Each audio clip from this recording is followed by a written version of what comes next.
Hi everyone, I'm Francis from Last Minute English. Today we're going to be talking about childhood. So childhood is a really common IELTS topic and also just a general English topic in daily conversation. So it's really important to have lots of great phrases that you can use when you're talking about the time you were a child. Now, there are lots of different phrases to choose from. Today, we're going to look at 10 that are all pretty high-level phrases and very natural. So you can use them to really impress either the examiner or the person you're speaking to. Remember, if you like this video, please subscribe and click that like button. Let's get started. So let's get started with our 10 great phrases about childhood.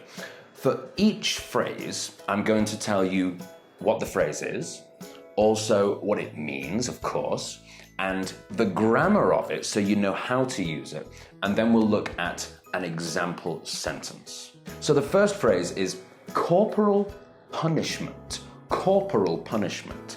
Now, punishment is when someone has done something bad, so the teacher or the parent has to punish them.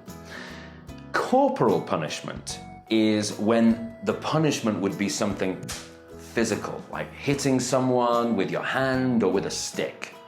And the grammar of this one is that it's a noun phrase. We use it like a noun.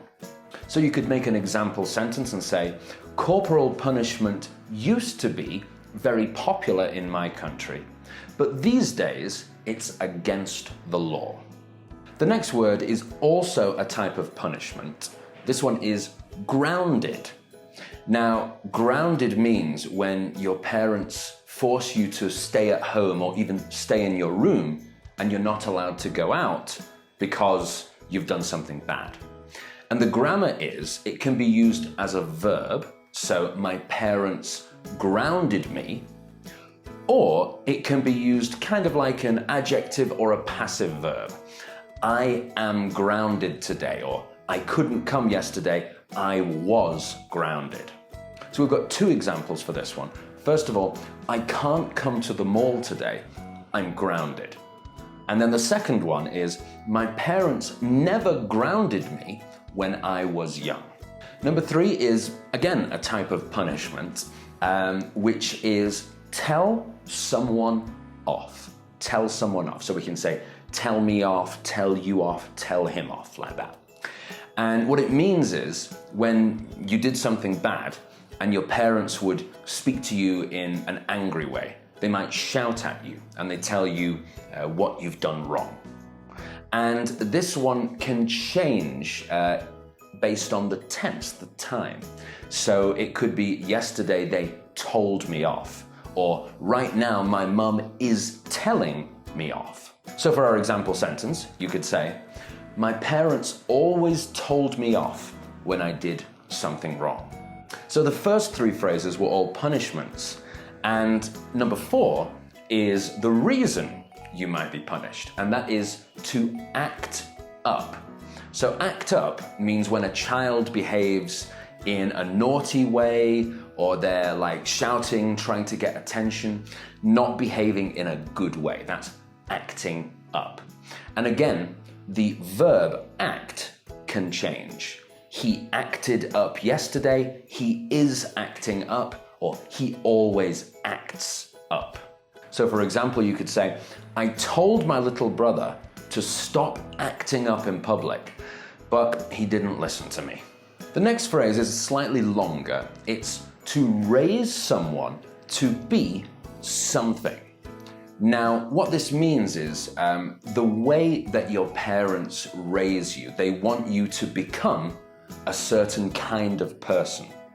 And we usually finish this by adding some kind of a positive adjective, like raise someone to be polite, raise them to be hardworking, raise them to be kind. It's usually a positive thing because usually your parents want you to be a good person.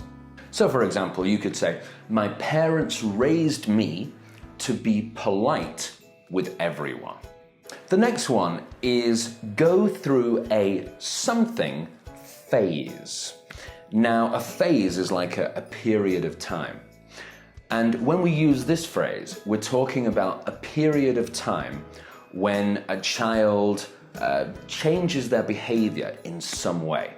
Now, this could be that they start to behave in maybe a bad way, or it could just be that they have a new interest, something that they're really interested in for like a short period of time. And the grammar will change depending on if it's just behavior or if it's an interest. If it's behavior, we'll usually use an adjective, go through a rebellious phase, go through a naughty phase. Or if it's an interest, we use the noun.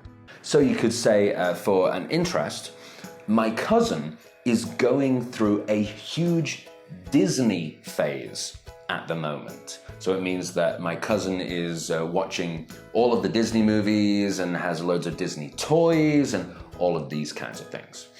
So because it's an interest, we just use the name Disney, which is the noun. But if it's behavior, we could make a sentence like this. I went through a rebellious phase when I was a teenager. Rebellious means like when you're always trying to do the opposite of what everyone tells you. You don't listen to your teachers, you don't listen to your parents, you do what you want and become quite naughty. So if it's that kind of behavior, we add the adjective rebellious. Number 7 is turn to someone with a problem. Or we could say turn to someone for help. Now, what this means is when you need help or you have a problem or an issue, you will probably feel very close to one person, and that's the person that you ask for help. So maybe it's your brother, maybe it's one of your parents or an uncle or a friend, but it's the person who you trust, and when you have this kind of problem, you turn to them and ask them for help. And the grammar of this one really stays the same, except that we can say turn in the past tense, so turned. So for example, you could say, I always turned to my older sister with my problems, or I always turned to my older sister for help. Number 8 is take after someone. And that means when you have the same characteristics, the same personality, you behave in the same way as someone, usually an older person in your family. And for the grammar, take after always stays fixed together. We can't put anything into the middle. We can't say, I take me after someone. It's always, I take after someone. So you could say, my mum says, I take after my uncle because he also loved sports when he was my age. So what does that mean? It means that I'm the same or very similar to my uncle because he liked sports when he was young and I like sports when I'm young. Number 9 is look up to someone.